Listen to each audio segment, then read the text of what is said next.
Salut à toi, dans cette vidéo on va voir ensemble comment prendre un trade étape par étape. Parce que avant d'apprendre toute la théorie, les notions à connaître pour faire des analyses, il faut déjà que tu apprennes à savoir placer un trade. Pourquoi? Tout simplement pour que tu puisses mettre en pratique ce que tu vas apprendre au fur et à mesure des vidéos. Parce que ça serait une erreur que tu regardes toutes les vidéos, tous les modules un par un, alors que tu commences même pas à mettre en pratique, ça te ferait juste perdre du temps et tu serais tout simplement moins bon que si tu mettais en pratique au fur et à mesure d'apprendre. Donc le but c'est qu'à chaque fois que tu acquiers une nouvelle notion, que tu puisses la mettre en pratique chaque jour de ton trading pour commencer à gagner de l'expérience. Alors la première étape, avant de commencer à passer un trade, c'est de sélectionner un broker. Parce que sur TradingView, comme on a vu, c'est ici pour voir les graphiques, faire les analyses, mais le broker, c'est le courtier, ça va être l'intermédiaire entre toi et les marchés, donc tu as besoin de passer par lui pour effectuer des trades. Tu peux techniquement utiliser un compte démo, donc avec de l'argent fictif sur TradingView, mais je te conseille d'utiliser un broker que tu utiliseras plus tard pour d'abord commencer à t'entraîner avec celui-ci. Personnellement, ce que je te conseille de faire, c'est que si tu comptes faire comme moi, utiliser une prop firme, c'est d'aller sur FTMO, c'est la prop firme que j'utilise et une des plus réputées, et de faire un free trial. C'est en gros un challenge gratuit. Donc c'est comme si tu faisais un challenge prop firme, mais sans payer de l'argent. Ça te montre juste un peu un exemple de à quoi ça ressemble. Et en prenant un free trial, tu vas pouvoir sélectionner différentes applications pour trade, parce que tu as le broker, mais tu as aussi l'application pour laquelle tu vas effectuer tes trades. Il y a les deux connus, c'est MetaTrader 4 ou 5, peu importe, ou CTrader. Personnellement, moi, j'utilise CTrader, simplement parce que je trouve qu'il a une meilleure interface et c'est plus ergonomique, notamment sur PC. Donc, je te conseille d'utiliser CTrader. En tout cas, je vais te montrer les exemples par la suite sur CTrader. Même si sur MetaTrader, ce sera la même chose, juste l'interface sera un peu plus différente. Donc, une fois que tu auras créé un compte démo sur FTMO ou sur un autre broker qui utilise CTrader ou MetaTrader, sauf que là, je te montre l'exemple sur CTrader. Voici ce que tu auras sur le graphique. Au centre, ici, du coup, tu as le graphique. Je crois que par défaut, tu as plusieurs graphiques qui sont affichés. Tu en as 4. Ça sert à rien. Hein. Tu regardes un graphique à la fois. C'est pas besoin d'avoir 4 écrans en même temps. Je les enlève tous, j'en garde que un uniquement. Donc c'est le même principe que sur TradingView. J'ai mis, pareil, tu peux modifier, tu fais clic droit ici. Et en bas, dans options de couleurs, tu peux modifier à peu près tout. L'arrière-plan, la grille, les couleurs des bougies, etc.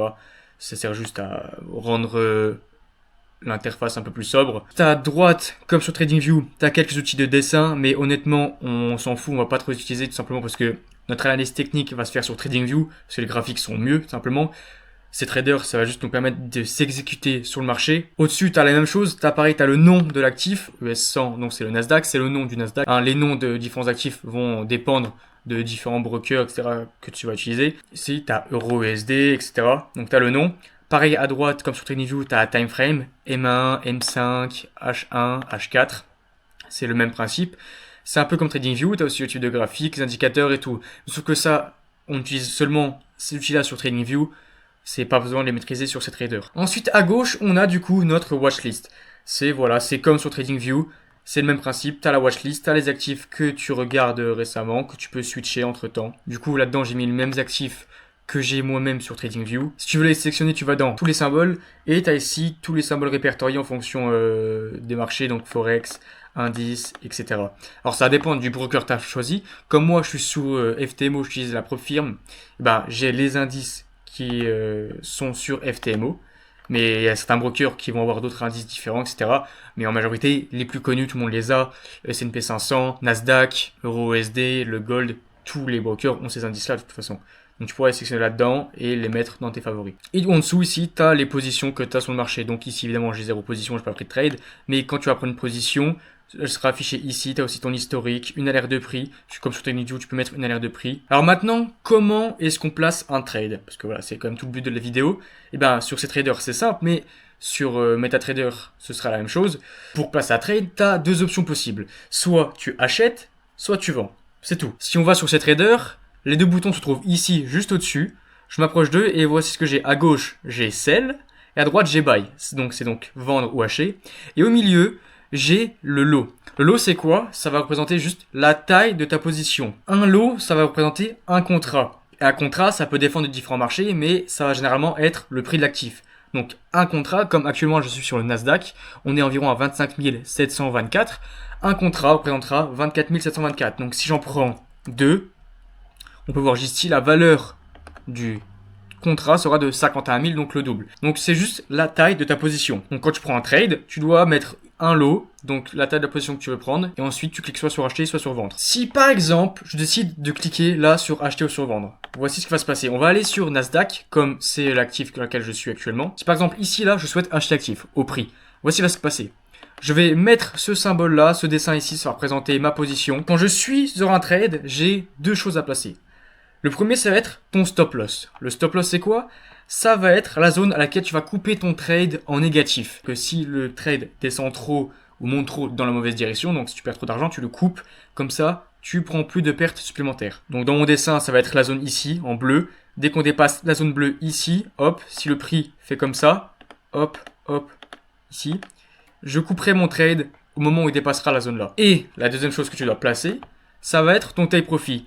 C'est tout simplement l'inverse, c'est la zone à laquelle tu vas récupérer des profits et les sécuriser. C'est-à-dire que quand le trade dépassera une certaine zone, donc ici sur le graphique ça va être plus haut que ça, je prendrai mes profits et je reprendrai les gains. Alors faut savoir que placer un stop loss c'est primordial dans notre trading.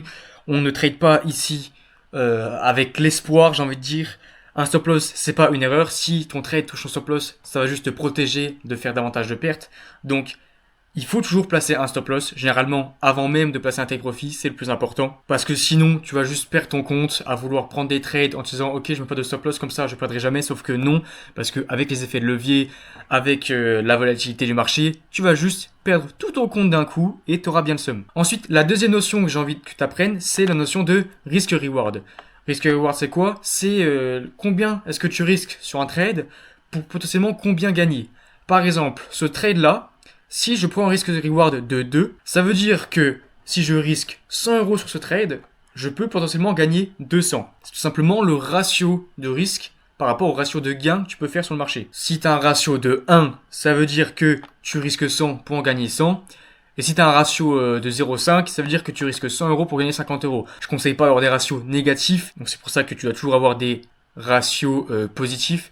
Alors pas besoin de prendre des trades avec des ratios à genre 90. Je veux dire, beaucoup de gens vont prendre des trades avec des ratios de 10, de 20, de 30.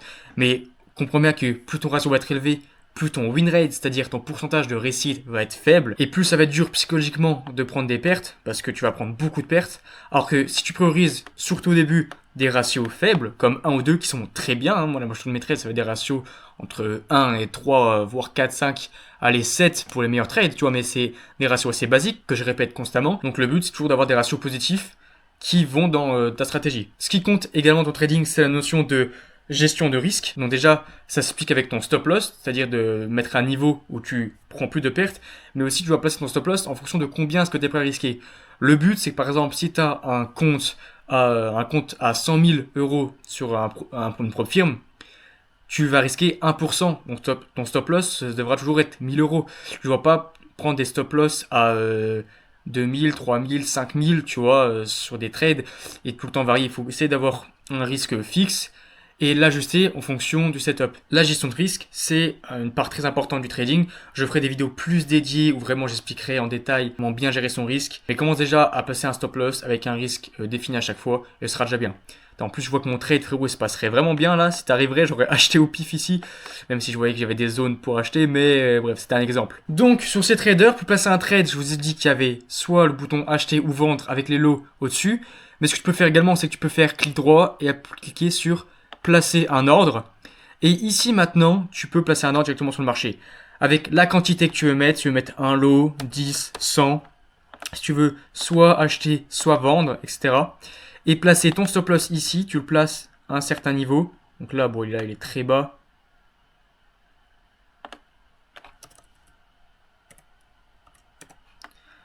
Avec un stop loss que tu peux placer ici sur le graphique également. Un take profit aussi que tu peux placer. Tu as également différents types d'ordres.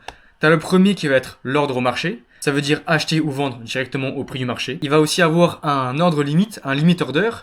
Ça va être acheter ou vendre à un prix plus avantageux qu'actuellement. Donc quand tu passes un limit order d'achat, tu vas le placer en dessous du prix actuel parce que tu aimerais que le prix soit moins cher pour l'acheter et qu'il reparte dans la bonne direction. Et au contraire, tu peux aussi avoir un stop order. Ça va être pareil, c'est acheter un actif à un prix un peu moins avantageux.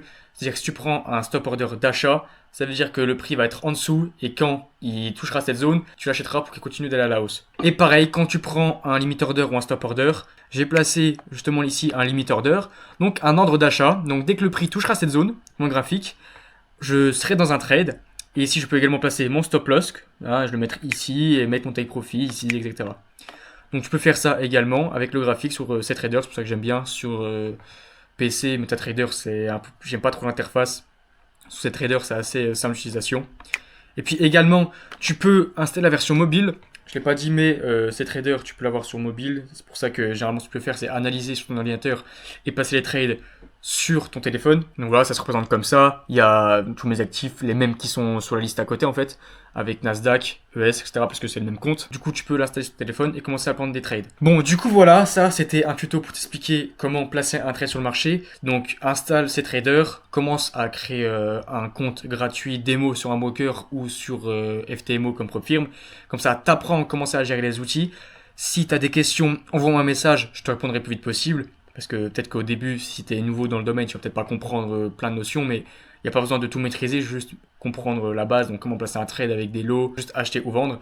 Commence à en placer, même un peu au pif, juste pour que tu comprennes comment tu places un ordre. Et après, voilà, plus tard, on pourra voir plus la théorie sur comment choisir des bons trades, etc. Si t'as pas de questions et que c'est tout pour toi, tu peux passer à la vidéo d'après.